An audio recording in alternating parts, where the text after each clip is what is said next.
Gente, a gente hoje introduz um tema que deve acompanhar a gente nos próximos 2 meses, né? A gente tem, com a pastoral, conversado e pensado e repensado sempre no que é propício, que é adequado para a nossa caminhada. E a gente chegou nessa direção, caminho dos sábios, que são insights à luz da palavra de Deus, especialmente do livro de Provérbios. E hoje eu vou trazer para vocês uma breve... um aquecer dos motores aqui, dessa partilha que a gente vai ter nos próximos domingos. Quero falar para vocês, especialmente da palavra que já diz muito para a gente sobre o que significa o que a gente vai estudar. O poder de um provérbio. Por exemplo, se eu falo aqui para vocês... Pode colocar o primeiro, Aninha? Você conhece esse primeiro aí, né? Quem não arrisca, não petisca. Ou, ninguém compra... Essa eu não conhecia. Ninguém compra uma vaca quando se deseja um copo de leite. Ou, quem tem boca vai a Roma. É interessante que esses provérbios são populares. É difícil de se achar. Eu procurei bastante assim sobre as citações mais antigas. Por exemplo, aquele lá em cima do quem arrisca no petisca é do século IV. Perdão, século XIV. De Geoffrey Chaucer, que é um filósofo, talvez o pai da literatura inglesa. O cara que começa a escrever, né? E é uma citação francesa, tá? Nem me atrevo a fazer o li para falar como que é isso em francês, mas quer dizer que se você, como dizia o Américo, que muito tempo esteve aqui com a gente, você erra 100% dos chutes que você não dá, com outro ditado. Mas veja como é poderoso, porque num enunciado tão pequeno, quanta coisa quer dizer e quanto diz a humanidade, né? Esse de baixo, por exemplo, né? Você não precisa, às vezes, gastar grandes coisas e apontar grandes canhões, se você, às vezes, precisa só de uma das coisas. Esse daí também é antigo, ele tem pelo menos mais de 1000 anos. E esse famoso, né? Quem tem boca vai a Roma, do original italiano, C'hai la lingua arriva a Roma. Esse é o original, porque vocês sabem, Roma foi o primeiro grande império que fez estradas e pavimentou estradas. E todas as estradas levavam até Roma. Então é só você perguntar e chegar. Mas é bem interessante que depois, lá para frente, o abade Severiano, vendo como estava indo a transgressão dentro do Império Romano, mesmo dentro da igreja, vendo as indulgências e tudo mais, ele mudou e falou assim, quem tem boca, vai a Roma. Né? Muito interessante, porque também são poderosos ditados. Olha, eu vou fazer um pequeno exercício com vocês. Olha só que interessante. Eu estava recolhendo material, a gente vai passar o videozinho agora na sequência, Aninha. Primeiro provérbio popular, também antigo, desse com certeza vocês conhecem, eu uso bastante, acho que alguns de vocês devem usar. Não se julga um livro pela capa. Excelente. Excelente. Excelente. Aí um conceito bíblico sobre de provérbios, tá? Julgar com justiça é mais agradável ao Senhor do que oferecer sacrifícios. Olha que interessante, Provérbios 21:3. E a gente tem contornos nos evangelhos. Os provérbios, eles são muitas vezes parafraseados até pelo próprio Cristo. Está aqui um deles, que é bem incisivo, de João 7:24. Não julguem apenas pela aparência, mas façam julgamentos justos. E agora a gente vai ver o vídeo. Apaga a luzinha aqui. Dá uma olhada nisso daí, vê se não tem sentido. Come on.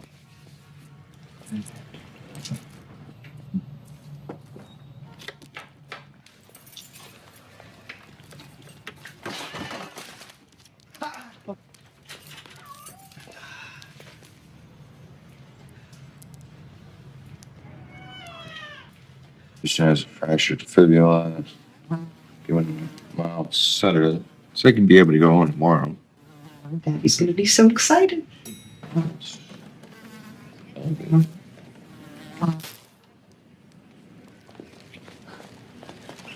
That killed him.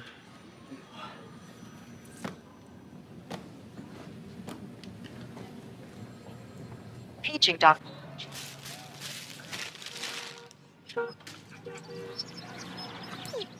Oh. Look at the cute dog.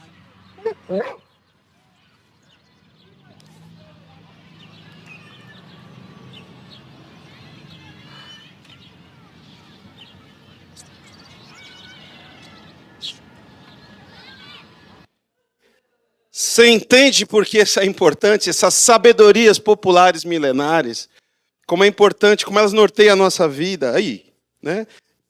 Pergunta antes.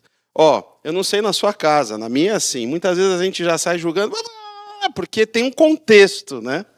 Como aqueles vídeos que a gente viu agora. A gente fala, gente, pergunta antes, traz para a chincha, dialoga, abre uma janela de diálogo para entender melhor. Provérbios são ensinamentos poderosos, como se diz na frase ainda de Miguel Cervantes. Pode colocar a próxima? São frases curtas, baseadas em longas experiências. Olha que sabedoria nessa frase de Cervantes, século XVII. Pode colocar o próximo? Na própria definição da palavra, a gente já tem essa dica, né? Proverbium, do latim, que é um conjunto proposto de palavras. Então, provérbios é um conjunto de palavras. E uma pequena declaração em detrimento de muitas. Exatamente o que quer dizer a palavra. Por exemplo, olha que lindo isso. Grandes amizades, propício para o que eu acabei de ver, né? São amigos da minha adolescência que falaram lá. Grandes amizades são feitas de pequenos ajustes.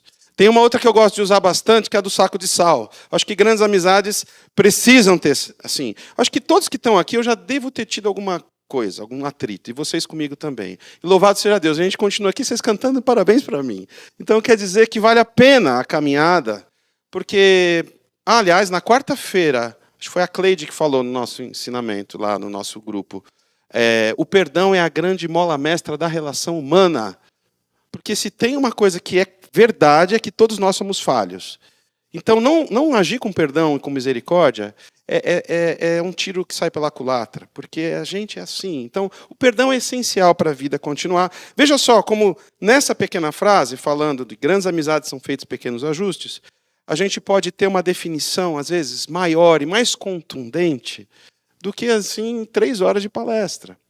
Então, de fato, os provérbios, eles são essenciais para a vida. Do hebraico, a palavra é marshal, que é exatamente o que Jesus vai, então, usar, né, no Novo Testamento, que é marshal. Pode colocar, né?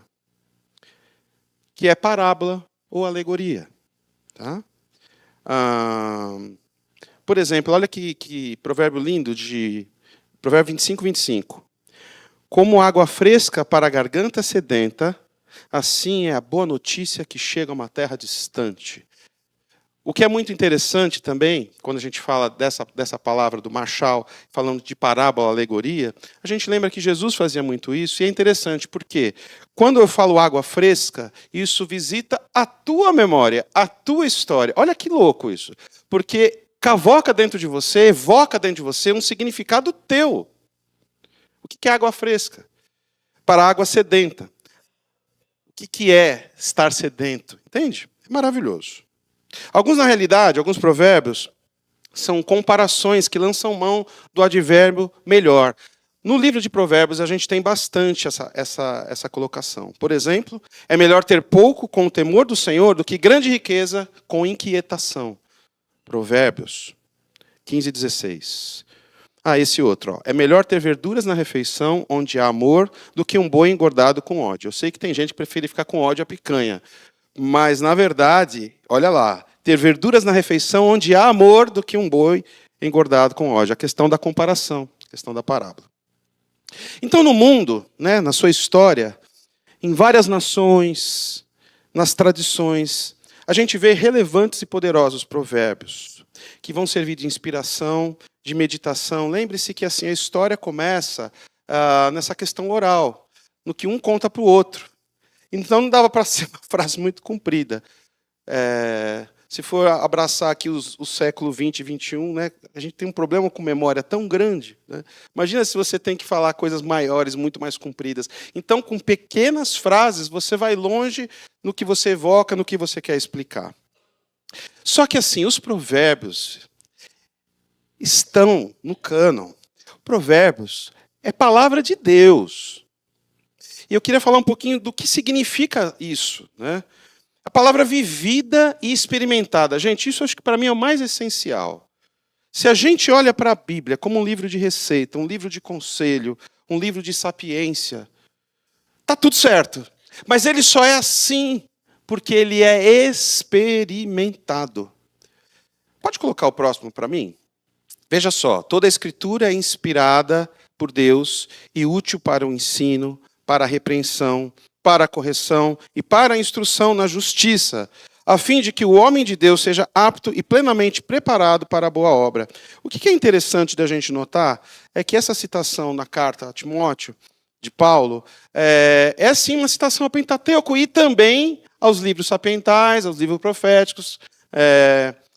Então, é diretamente ligado ao que a gente está falando, a esse destino do que é a palavra de Deus. É um conteúdo atemporal. Inclusive, muitas vezes citado no Testamento, como a gente viu no nosso exercício ali em cima. Né? Só que tem coerência, sobriedade, são certeiros que nem uma flecha. Por quê? Foram experimentados. Tá? Útil para, diz lá o texto. Existem 4 propósitos na palavra de Deus básicos, né, que teologicamente a gente pode apontar, que o primeiro é doutrinar.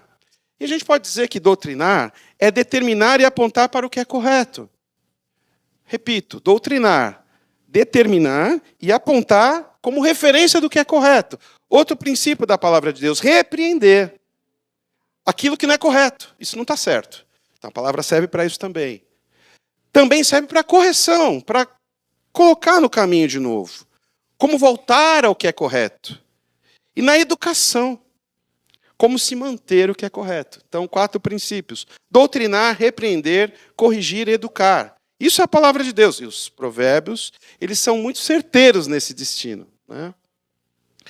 Uma outra tradução desse texto fala assim: pois toda a escritura sagrada é inspirada por Deus e útil para ensinar a verdade, condenar o erro, corrigir as faltas e ensinar a maneira certa de viver.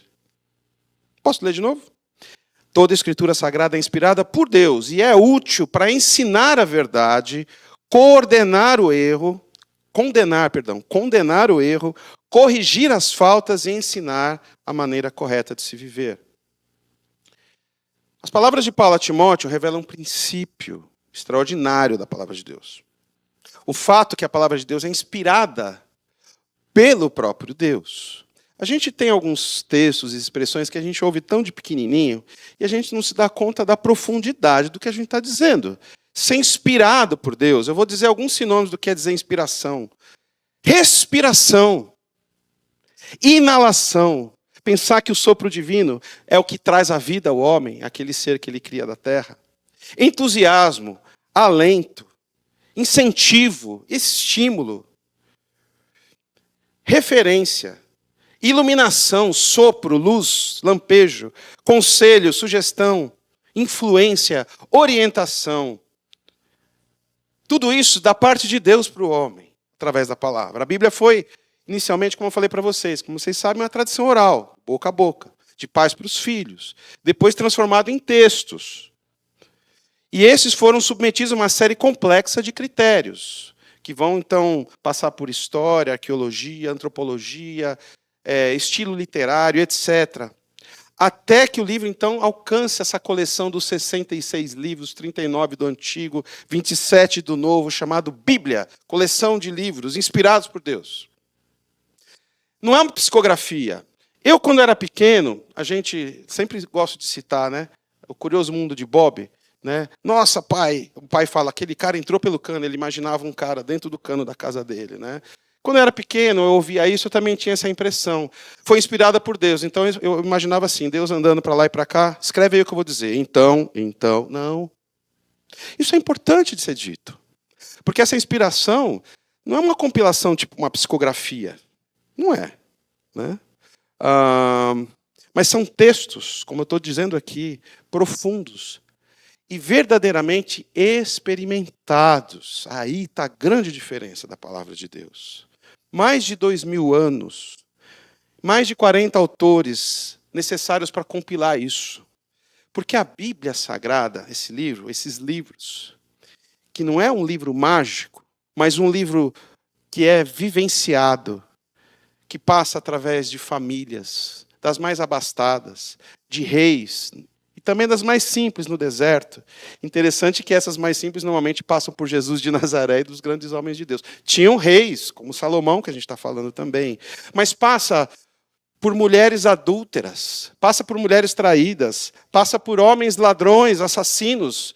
A palavra de Deus é uma experimentação do que Deus fez na vida dessas pessoas. É isso que é a Bíblia. Aqui no meu tablet, no meu telefone, e aí em raros papéis por aí. Isso não tem problema nenhum. Então é sobre essa afirmação de Salomão, que a gente vai estudar aqui, que é um rei que atinge, o reinado dele está localizado historicamente no maior apogeu da história de Israel. Lá no nosso encontro eu tinha dito isso, inclusive, né? Davi, ele consegue unificar o reino. Até Davi ainda o reino era dividido.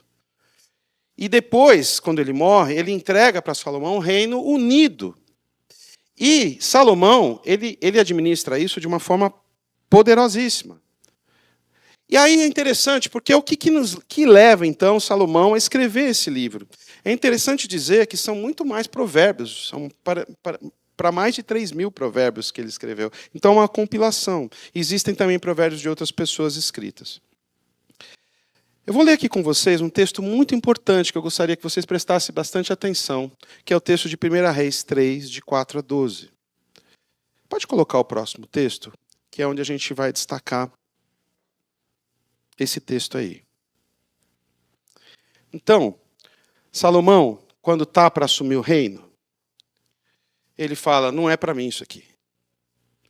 Eu sei da história do meu pai, eu sei tudo que ele passou, sei da história dele, né, subestimado pelos próprios irmãos, perseguido, se tornou rei. Não, meu pai era um cara forte, meu pai era um cara sábio, não vou encarar essa. Então o texto diz assim, certa vez Salomão foi a Gibeão oferecer sacrifícios, porque naquele lugar estava o altar mais famoso de todos. No passado ele havia queimado ali 1.000 animais como sacrifícios a Deus. Naquela noite, o Senhor Deus apareceu num sonho a Salomão e perguntou, o que você quer que eu lhe dê? Ele respondeu, tu sempre mostraste grande amor por Davi, meu pai, teu servo. E ele era bom, fiel, honesto para contigo. Tu continuaste a mostrar a ele o teu grande amor e constante amor, e lhe deste um filho que hoje governa no lugar dele. É esse que vos fala.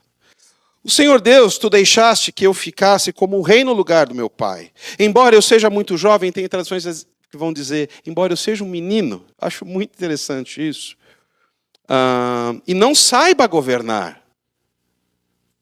Aqui estou eu no meio do povo que escolhestes para ser teu, um povo que é tão numeroso que nem pode ser contado. Portanto, dá-me sabedoria para que eu possa governar o teu povo com justiça e saber a diferença entre o bem e o mal. Se não for assim, como é que eu poderei governar esse teu grande povo? Deus gostou de Salomão ter pedido isso e disse, já que você pediu sabedoria para governar com justiça, em vez de pedir vida longa, ou riquezas, ou a morte de seus inimigos, eu darei o que você pediu. Darei a você sabedoria e inteligência, como ninguém teve antes de você, e nem terá depois. O que acontece aqui? Uma exposição da fraqueza. Indo para o Novo Testamento. Quando sou fraco, é que sou forte. Como é importante revelar para o Senhor as nossas dificuldades. Até porque não tem como se esconder delas diante de Deus. Quando a gente tenta fazer isso diante de Deus, a gente faz da gente mesmo e se engana. Sim, precisamos ter esse espírito. Eu lembro quando eu ministrava com os adolescentes aqui, muitos anos atrás. Coração de aluno, coração de estudante, como diz o Milton. Aquele coração ávido por aprender. E entender que quem é o mestre é Jesus. Então, um coração humilde é isso, de entender que eu tenho que aprender, ainda tenho que aprender. E por que provérbios? Acho que eu já falei inicialmente, porque eles são fáceis de ser memorizados, isso vai de boca em boca, e isso foi, então, a estratégia dada por Deus, né? Eu vou ler aqui para vocês Provérbios 1, de 1 a 7. Tá Tá na NVI. Se você quiser, pode colocar. Se não quiser, também não tem problema. Mas, de repente, o pessoal... Põe aqui? Põe. Dá para pôr, Aninha? É Provérbios 1, de 1 a 7. Não, deixa tudo bem. Ó, é assim. Provérbios de Salomão, filho de Davi, rei de Israel. Sem nenhuma dúvida sobre quem é o autor. Eles ajudarão a adquirir a sabedoria e a instrução, a compreender as palavras que dão entendimento, a receber a instrução para proceder com sensatez, fazendo a justiça, o juízo e a retidão. Ajudarão a dar prudência aos ingênuos e conhecimento e bom senso aos jovens. Ouça o sábio e aumente o seu saber, e quem tem discernimento, obterá orientação para compreender provérbios e parábolas, os ditados dos sábios e os seus enigmas. Esse aqui é importante. Pode colocar a próxima imagem para mim, que é o destaque desse texto. O temor do Senhor é o princípio do conhecimento, mas os insensatos desprezam a sabedoria e a instrução. Eu posso falar por mim, como sou insensato muitas vezes. Como eu sigo os meus dilemas, as minhas orientações. Como tenho uma facilidade em abdicar daquilo que Deus orienta. E o nome disso, que o homem com mais sabedoria, que nunca teve antes dele nem depois dele, disse, é insensatez, tolice. O temor do Senhor é o princípio do conhecimento. Sabe que traduzir isso não é das coisas mais simples. Porque é alguma coisa mesmo aproximada de outros conceitos. Temor é medo? Pode ser. Mas sabe aquele medo com respeito? Como eu costumo dizer sempre, não sei como é para você. A coisa que eu mais tive medo na vida era a cinta do meu pai. Ou quando ele fazia esse movimento em direção das minhas orelhas. Não tem homem que eu amo mais, que eu mais amei. Eu respeitava ele, tinha medo. Isso é verdade. Mas era o jeito que ele me corrigia.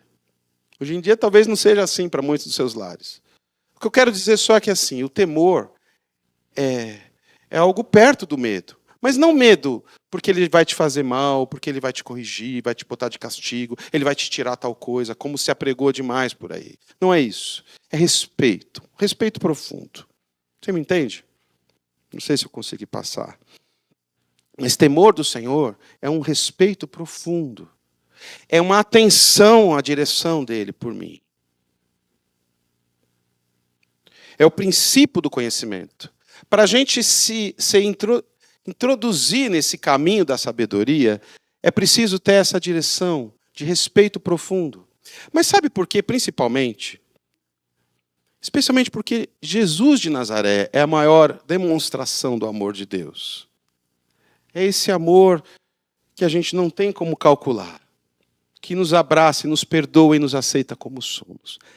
É nesse temor, de um amor que eu não conheço de jeito nenhum. Deu para entender? Mais ou menos por aí. Essa palavra é a palavra-chave. Pode colocar a próxima para mim, Aninha? Essa palavra é a palavra-chave para a gente entender Provérbios. Sabedoria. São 125 vezes citadas nesse livro. E eu quero trazer para vocês uma proposta de entender o que é ter sabedoria para viver. Nessa vida aqui nossa, esse mundo velho de guerra, existem dois lugares, a gente pode chamar de lugar, dois lugares que a gente sempre vai trafegar. O que é necessário, o que é contingente. Necessário são os fatos consumados da vida. Tipo, se eu jogar o microfone, a gravidade vai colocar no chão. Aqui, no Iapoque, no Achuí, na Groenlândia. Se faltar oxigênio, todo mundo morre. Se o sol parar de brilhar alguns dias, a humanidade acaba. Então, as coisas que são consumadas na vida, né? Eu já citei alguns exemplos, mas o fato de nascer, viver e morrer. Por exemplo, a gente está atravessando exatamente algo que é necessário enquanto somos seres humanos. O fato do dia ter 24 horas, aí vai. Contingente são os fatos que não são consumados e que não têm controle sobre eles. Tem vários aí, tem vários. A gente estava vendo o Cassiano falar agora há pouco, quando o pessoal viu que ia chover, falava, vai chover forte hoje. Não imaginava que a casa inteira ia ficar embaixo da água, que a cidade inteira ia ficar embaixo da água, que ia perder tudo que tinha na vida. Contingente. Então, entre o necessário e o contingente, tem uma coisa chamada ética, que são leis e o jeito que a gente vai vivendo diante das coisas, que a gente vai entendendo como que a gente tem que fazer para agir diante das coisas. E entre o necessário, esses fatos consumados, independentes da nossa vontade, e do contingente, que são os fatos que fogem do nosso controle, e esses são muitos, infelizmente, né, pelo menos para mim, está um espaço chamado de tomar decisão. E a gente é chamado todo dia, assim, convocado. A buzina, o apito, o choro do bebê, o telefone que desperta, e etc.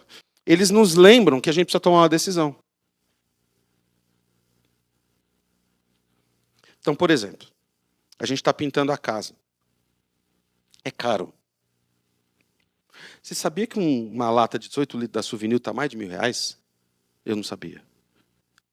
Como é que pode uma lata de tinta custar R$1.000? Por que eu não fui ser vendedor de tinta em vez de dentista, né, gente? Pelo amor.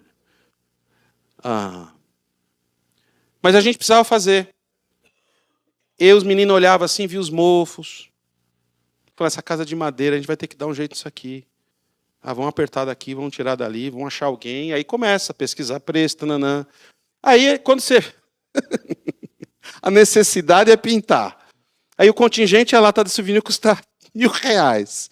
E o pintor cobra tanto. Eu acho que eu vou tomar uma outra decisão. Aí eu entro para dentro de casa, deixo o mofo para fora. Mas não dá, porque o mofo continua a crescer. Então o contingente me chama a tomar a decisão de novo. Então, Testão, é o nome do pintor. Testa. Eu vou pagando aos pouquinhos, mas eu preciso pintar essa casa. Não, vamos pintar. E está pintando, está ficando bom, né? Bom. É isso. As necessidades, eu estou falando de uma coisa muito simples, mas muito cotidiana. Mas elas fazem a gente tomar decisões. E para isso, a gente precisa de sabedoria. Recorrer à sabedoria. O texto de Provérbios tem expressões maravilhosas sobre ela. Inclusive, assim, quando ele transforma a sabedoria em sujeito, num personagem. Como se fosse uma pessoa. Eu vou ler aqui na sequência para vocês alguns textos. Então, os Provérbios de Salomão eles são diretrizes, conselhos, direcionamentos para que as nossas decisões sejam baseadas em sabedoria. E desta forma, a gente ser bem-sucedido na nossa caminhada. Entre o que é necessário e contingente. Ou seja, no mundão velho de guerra. A gente precisa de sabedoria. É interessante, eu não sei como que é para você, mas quando eu leio aqui e falo para sermos bem-sucedidos, a gente lembra da conta bancária, dos bens, não é? De quanto diploma tem. Não é, mas não é. Como a gente viu ali em cima mesmo, num provérbio deles, né? É melhor comer verdura do que picanha se seu coração está cheio de ódio na picanha. Então, a sabedoria é algo que não aprende na universidade. Então, tem homens muito sábios, que talvez são analfabetos. Vou contar aqui uma coisa que eu me lembrei agora. Ótimo. Tem até 1h da tarde, não estou brincando. Estou terminando já. Tem uma vez eu estava vendo um programa, e o quadro era assim, um grupo de repórteres ia para algum lugar inóspito do Brasil. Né? E aí eles foram parar numa cidadezinha, longe no sertão, não sei de onde, para visitar um homem, que é um eremita. E que ele decidiu ir morar, acho que eu já contei essa história aqui, que decidiu ir morar longe da cidade. Aí chega lá a trupe toda, né, cinegrafistas, a repórter, umas 7, 8 pessoas. Na van, com um ar-condicionado, chegam na frente da casa simples, destoando aquele carrão bonito na frente daquela casinha simples, com aquela cera vermelha no chão, né? Bem lustrada, assim, dava reflexo. Falou, meu marido mora aqui não. Ele não fica aqui. Ele vem para cá uma vez por mês e olhe lá. Vem para pegar o dinheiro da aposentadoria, paga as contas. Mas vocês se dão bem? Ah, a gente dá bem, ele é o jeitinho dele mesmo. É assim que é. Tá tudo bem. Falou, vamos conhecer ele, vamos. Pronto. Aí foi legal. Pega uma van e aí estrada empoeirada, empedrada e cada vez mais buraco. Tem uma hora que não vai mais, desce todo mundo, só o escaldante do Nordeste, andando com câmera e tal, e todo mundo andando. Aí entra numa picape e vai, e vai, e vai, e vai. Chega lá, um homenzinho pequenininho. Oh, Sarveste, não, chegue aqui. Tava lá o homem que eu não lembro o nome. Isso é emblemático, até vocês vão entender por quê. Aí eles chegam, conta a sua história. Sabe o que é? Eu não aguento ficar na cidade. É muito barulho. Muito agito. Lá não posso pescar meu peixe. Lá não posso olhar esse rio. Olha esse rio. Aí ele desceu, ele mostrou o rio. Ele morava numa espécie de uma caverna. A cama dele era de palha. Ele tinha um prato, uma colher, uma caneca e um bule. E ele tinha que receber 8 pessoas para dormir na casa. Aí ele pegou a vassoura de palha, varreu o arraialzinho dele, o quintalzinho, e o pessoal dormiu no chão, que faz parte do quadro, passaram aquela noite. E lá ele contou história, o pessoal se emocionou, e acenderam a lareira, a fogueira, e foram dormir tarde. Quando chegou no outro dia, eles iam embora. Aí a moça já estava assim, pior do que eu estou agora. A gente vai ter que ir embora. Pois é, mas foi bom você estar aqui. Fiquei muito feliz. Aí ela falou assim, eu nunca vou esquecer do senhor. Aí ele levou para ela assim, botou a mão nela com muito respeito e falou, eu acho que tu vai esquecer. Quem mora numa cidade que nem a tua esquece das coisas. Esquece como que é o rio, como que é o mato, como são a relação com as pessoas. Ele não falou desse jeito. Como que a gente se trata, né? Mas eu, não. Eu nunca vou esquecer você. Eu não lembro o nome dele. Sou um cara da cidade. Sábio. E letrado. Tem uma música do...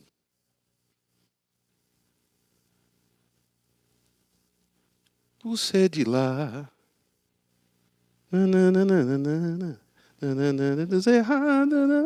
Ele fala que ele não gosta de cama mole e que se apruma mesmo é com torresmo. Eu lembrei desse homem. A sabedoria clama, olha que texto lindo, eu quero ler para vocês, Provérbios 1, 20 a 23. Pode deixar, viu, Aninha? Esse é um dos momentos onde Salomão ele coloca a sabedoria como se fosse alguém. E ela diz assim, a sabedoria clama em alta voz nas ruas, ergue a voz nas praças públicas. De cima dos muros ela clama. Nas portas da cidade faz o seu discurso.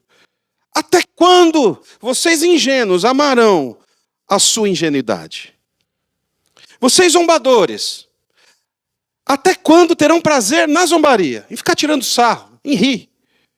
E vocês tolos, até quando desprezarão o conhecimento?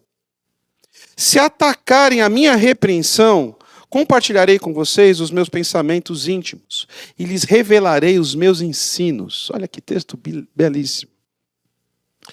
E ali em Provérbios 8, isso ganha até um status maior e diz assim, o Senhor me criou como o princípio do seu caminho antes das suas... A sabedoria falando. Antes das suas obras mais antigas. Fui estabelecida desde a eternidade, desde o princípio, antes de existir a terra.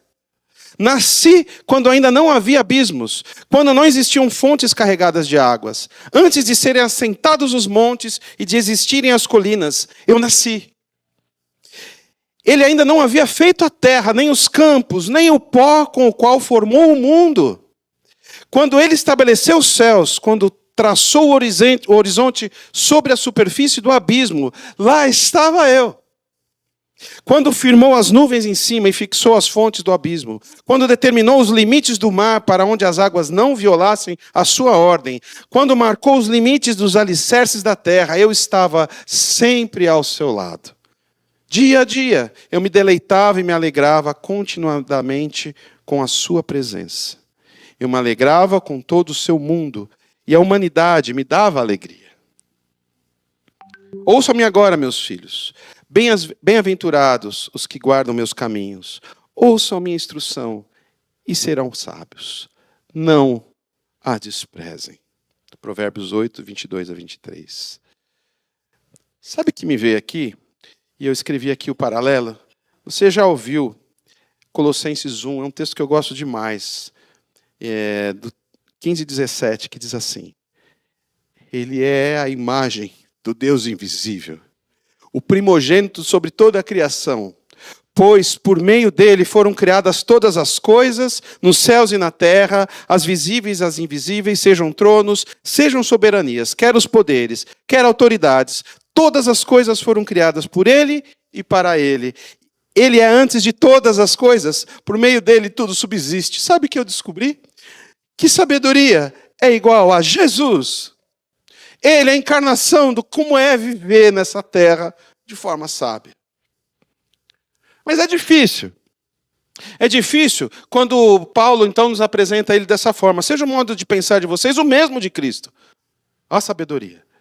Que apesar de ser Deus, não considerou que a sua igualdade com Deus era algo que deveria ser usado como vantagem. Antes, ele se esvaziou a si mesmo, assumindo a forma de servo, de escravo, tornando-se semelhante aos homens.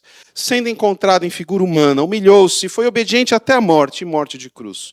Por isso, Deus o exaltou à mais alta posição e lhe deu o nome que está acima de todo nome, para que ao nome de Jesus todo joelho se dobre nos céus, na terra, debaixo da terra, e toda língua confesse Jesus Cristo é o Senhor, para a glória de Deus Pai.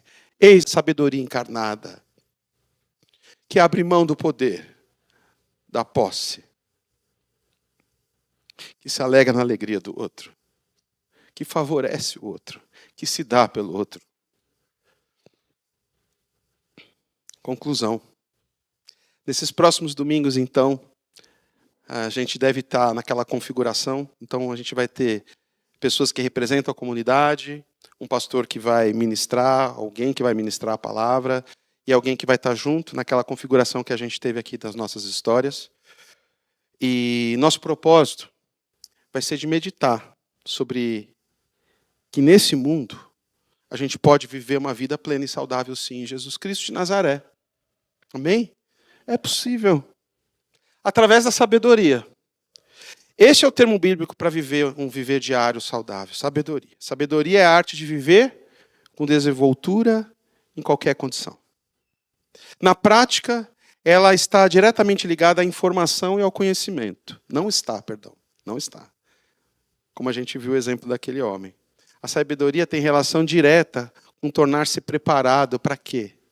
Para honrar os pais, criar os filhos, lidar com dinheiro, conduzir a sexualidade com qualidade, trabalhar e exercitar o corpo, como ser líder, como ter negócio, quando ou não a fechar a lojinha, como comer de forma saudável, como cultivar as emoções, como se relacionar com os amigos, e etc.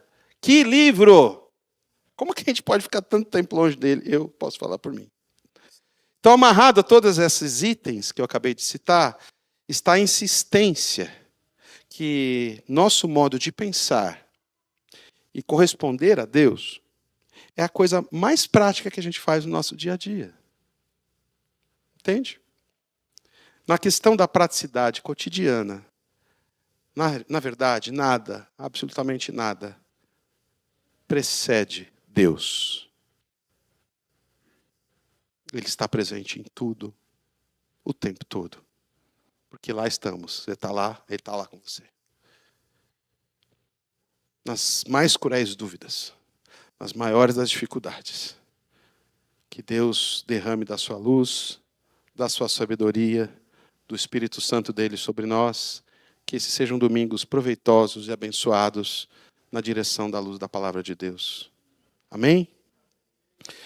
Senhor nosso Deus, eu quero então te agradecer por essa palavra tão poderosa que é a palavra do Senhor, que chega até nós depois de sido experimentada por tantas e tantas e tantas pessoas, e que essa seja também a nossa experiência de ter Jesus como mestre e a palavra como luz, no nome de Jesus. Amém.